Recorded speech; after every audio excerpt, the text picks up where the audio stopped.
କୁମ୍ପି ଧରିକି ବୁଲଉଥିଲି ସେଇଟା କୁମ୍ପି ବାଣ ସେଇଟା ମୁଁ କହିଲି ହାତରେ ଧରିକି ମୁଁ ଫୁଟେଇବି ମାନେ ଜାଳିବି ଏମିତି ନାଚିବି ନାଚ ଚାଲିଥିଲା ସେତେବେଳେ ସେ ଦାରୁ ଦାରୁ ବାଜୁଥିଲା ସେତେବେଳେ ମୁଁ ପିଇ ଦେଇଛି ଆଚ୍ଛା ଦାରୁକୁ ଦାରୁ ଯେତେବେଳେ ଦିଟା ମିଶିଗଲା ଡବଲ ଦାରୁ ଏ ଦାରୁ ଦାରୁ ଦାରୁ ଦାରୁ ଦେଶୀ ଦାରୁ କାଇ କପୋଲା ସେ ଦାରୁ ଲାରୁ ଏମିତି ଗୋଟେ ବାଜିଲା ନା ସାର୍ ମୁଁ କହୁଛି ସେଇଟା ଯୋଉ ବାଜିଲା ଲାରେ ଲାରେ ଲାରେ ଲାରେ ଲାରେ ଦେଶୀ ଦାରୁ ତାରା ରାକର ମାମି ସେ ଦାଇ ନା ତୋ ଏଇଟା ମୁଁ ଧରିଥିଲି କୁମ୍ପିଟା ଲଗେଇ ଦେଇଛନ୍ତି ଗାଁ ଚାଳ ଘର ଗୁଡ଼ା ଥିଲା ଗୋଟେ ଲାଗଲା ଗୋଟେ ଘରଟାକୁ ସେ ଘରଟେ ଯୋଉ ଲାଗଲା ସିଏ ମତେ ଆହୁରି ମାନେ ମୁଁ ଏମିତି ନାଚୁ ନାଚୁ ମାନେ ଗୋଟେ ବେଳେ ମୁଁ କଣ ନାଚର ବେଳେ ଗୋଟେ ଷ୍ଟାଇଲ ନିଏ ମାନେ ନାଚିକି ରହିଯିବି ମାନେ ଆରେ ଲାରେ ଲାରେ ବତଲା ଲାରେ ଦେଶୀ ଦାରୁ ମାନେ ଫ୍ରିଜ୍ ହେଇଯାଏ ସେ ଗୀତ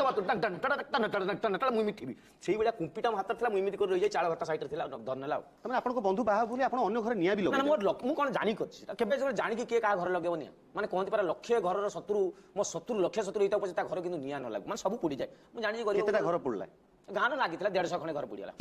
ମାନେ ସେମାନେ ଘର ମାନେ ନିଆଁ ଲିଭେଇବା ରେ ବ୍ୟସ୍ତ ରହିବା କଥା ସେମାନେ ଆପଣଙ୍କୁ ମାରିଲେ କେମିତି ଭାଗ କରିଦେଲେ